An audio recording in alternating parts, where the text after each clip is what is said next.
En cette période troublée, j'ai eu le sentiment de devoir parler de la Constitution inspirée des États-Unis d'Amérique. Cette Constitution a une importance toute particulière pour nos membres qui vivent aux États-Unis. Mais elle a également inspiré d'autres constitutions de par le monde. Une constitution est le fondement sur lequel repose le gouvernement. Elle offre un cadre et limite l'exercice des pouvoirs du gouvernement. La Constitution des États-Unis est la plus ancienne constitution écrite encore en vigueur aujourd'hui. Bien qu'adoptée à l'origine seulement par un petit nombre de colonies, elle est rapidement devenue un modèle dans le monde entier. Aujourd'hui, tous les pays, à l'exception de 3, ont adopté une constitution écrite. Dans mes remarques, je ne parle pas en faveur d'un parti politique ou d'un autre groupe. Je parle en faveur de la Constitution des États-Unis que j'étudie depuis plus de 60 ans. Je m'appuie sur mon premier emploi en tant qu'assistant de justice du président de la Cour suprême des États-Unis. Je m'appuie sur mes 15 années en tant que professeur de droit et sur mes 3 ans et demi en tant que juge à la Cour suprême d'Utah. Plus important encore, je m'appuie sur mes 37 ans en tant qu'apôtre de Jésus-Christ, responsable d'étudier la Constitution divinement inspirée des États-Unis dans l'œuvre de l'Église rétablie.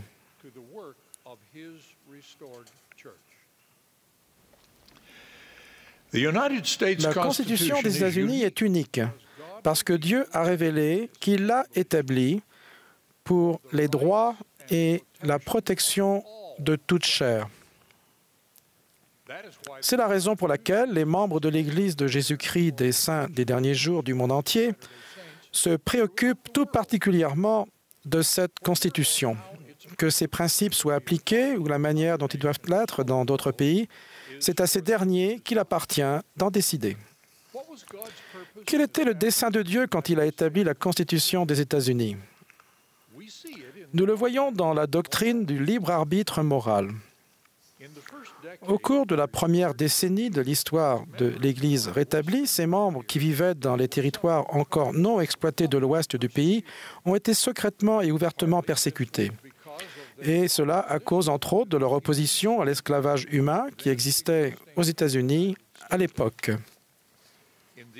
Dans ces circonstances difficiles, Dieu a révélé par l'intermédiaire de Joseph Smith, le prophète, des vérités éternelles sur sa doctrine. Dieu a donné à ses enfants le libre arbitre moral, la faculté de décider et d'agir. La condition la plus désirable pour l'exercice de ce libre arbitre est que les hommes et les femmes aient la liberté de décider et d'agir conformément à leur choix personnel. La Révélation explique qu'au jour du jugement, chacun sera responsable de ses propres péchés. Le Seigneur a révélé, c'est pourquoi il n'est pas juste qu'un homme soit asservi à un autre. Cela signifie clairement que l'esclavage humain est mal. En vertu du même principe, il est mal que des citoyens n'aient pas leur mot à dire dans le choix des gens qui les gouvernent et dans l'élaboration des lois. Notre croyance que la Constitution des États-Unis a été divinement inspirée ne signifie pas que la révélation divine en a dicté chaque mot et expression. Par exemple, l'attribution du nombre de représentants de chaque État ou leur âge minimum. La Constitution n'est pas un document arrivé à totale maturité, a expliqué Reuben Clark, l'ancien membre de la première présidence. Il a expliqué au contraire, nous croyons qu'elle doit progresser pour répondre aux besoins changeants d'un monde qui va de l'avant.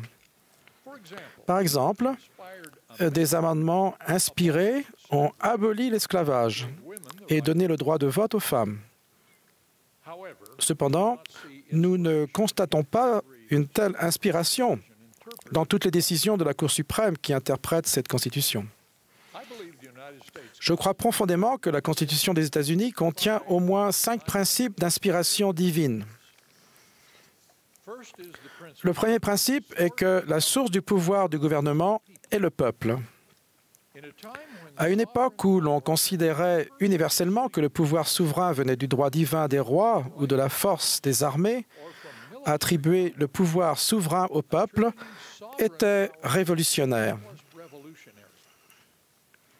Des philosophes l'avaient prôné, mais la Constitution des États-Unis a été la première à l'appliquer. Que le pouvoir souverain réside dans le peuple ne signifie pas que des émeutiers ou d'autres groupes puissent intervenir pour intimider le gouvernement ou le forcer à agir. La Constitution des États-Unis a établi une république démocratique constitutionnelle dans laquelle le peuple exerce son pouvoir par l'intermédiaire de ses représentants élus. Le deuxième principe inspiré est la division du pouvoir délégué entre la nation et ses États subsidiaires. Dans notre système fédéral, ce principe sans précédent a parfois été modifié par des amendements inspirés, comme celui abolissant l'esclavage et celui accordant le droit de vote aux femmes mentionnés plus tôt.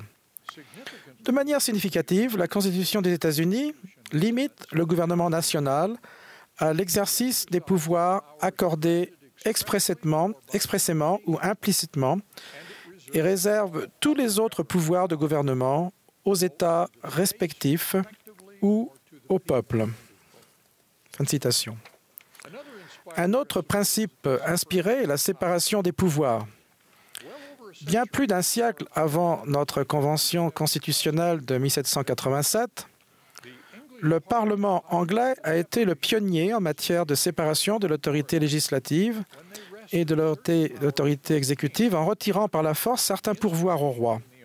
L'inspiration dans la Convention des États-Unis a été de déléguer des pouvoirs exécutifs, législatifs et judiciaires indépendants, de sorte que ces trois branches exercent des contrôles les uns sur les autres.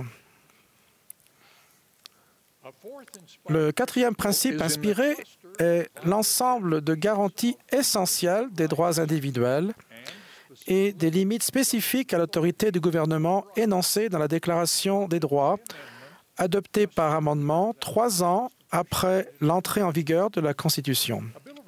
Une déclaration des droits n'était pas quelque chose de nouveau. Ici, l'inspiration résidait dans l'application pratique de principes énoncés pour la première fois en Angleterre à partir de la publication de la Grande Charte. Les auteurs de la Constitution connaissaient ces principes car certaines des chartes coloniales comportaient de telles garanties. Sans la Déclaration des droits, les États-Unis n'auraient pas pu être le pays qui a accueilli le rétablissement de l'Évangile, qui a commencé juste 3 décennies plus tard.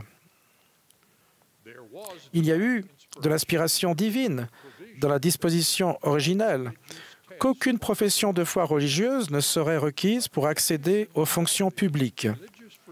Mais l'ajout des garanties de liberté religieuse et de contestation dans le premier amendement était lui aussi essentiel.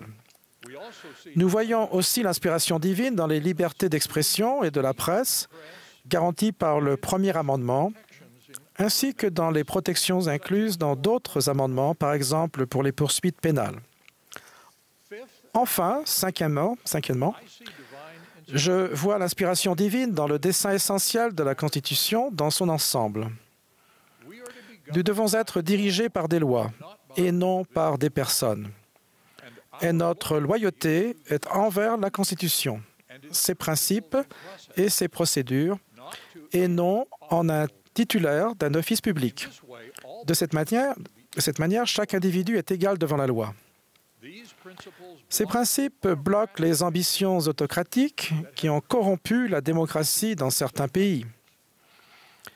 Ils signifient aussi qu'aucune des 3 branches du gouvernement ne doit dominer les autres ou les empêcher d'effectuer les fonctions constitutionnelles qui leur sont dévolues de se contrôler mutuellement. Bien que divinement inspirés, les principes énoncés dans la Constitution des États-Unis, lorsqu'ils sont appliqués par des mortels imparfaits, n'ont pas toujours eu les effets désirés par les rédacteurs originels. D'importants sujets concernant l'élaboration des lois, comme des lois gouvernant les relations familiales, ont été retirés aux États par le gouvernement fédéral. La garantie de la liberté d'expression du premier amendement a parfois été diluée par la suppression de propos impopulaires.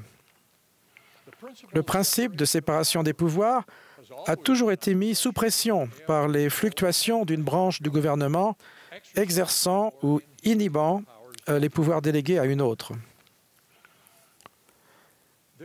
D'autres menaces sapent les principes inspirés de la Constitution des États-Unis. La stature de la Constitution est diminuée par les efforts faits pour substituer les tendances actuelles de la société à la liberté et à l'autonomie gouvernementale comme raison de sa fondation. L'autorité de la Constitution est banalisée lorsque des candidats ou des autorités publiques en ignorent les principes. La dignité et la force de la Constitution sont réduites par des gens qui font référence comme à un test de loyauté ou un slogan politique, non à son statut élevé comme source d'autorisation et de limite à l'autorité du gouvernement. Notre croyance en l'inspiration divine, qui donne au sein des derniers jours la responsabilité unique de soutenir et de défendre la Constitution des États-Unis et les principes de constitutionnalisme où que nous vivions, nous devons faire confiance au Seigneur, avoir la foi et être optimistes quant à l'avenir de ce pays. Que doivent faire les saints des derniers jours? Nous devons prier le Seigneur et de guider, de bénir tous les pays et leurs dirigeants. Ça fait partie de nos articles de foi. Nous soumettre au président ou au gouverneur ne nous interdit naturellement pas de nous opposer à certaines lois ou réglementations. Mais cela requiert d'exercer notre influence civilement et pacifiquement dans le cadre de nos constitutions et des lois en vigueur. Sur les sujets de désaccord, nous devons rechercher la modération et l'unité. Il y a deux autres devoirs attachés au soutien de la Constitution inspirée. Nous devons apprendre et défendre les principes inspirés de la Constitution. Nous devons rechercher et soutenir des personnes sages et bonnes qui soutiendront ces principes dans leurs actions publiques. Ces devoirs nous imposent d'être des citoyens informés qui s'engagent activement pour influencer les affaires publiques. Aux États-Unis et dans d'autres démocraties, on exerce une influence politique en se présentant aux élections, ce que nous encourageons, en votant, en soutenant financièrement des partis politiques, en étant membre et en y servant, ainsi qu'en correspondant régulièrement avec les dirigeants, les partis et les candidats. Pour bien fonctionner, une démocratie a besoin de tout cela. Mais un citoyen consciencieux n'est pas tenu de tout faire.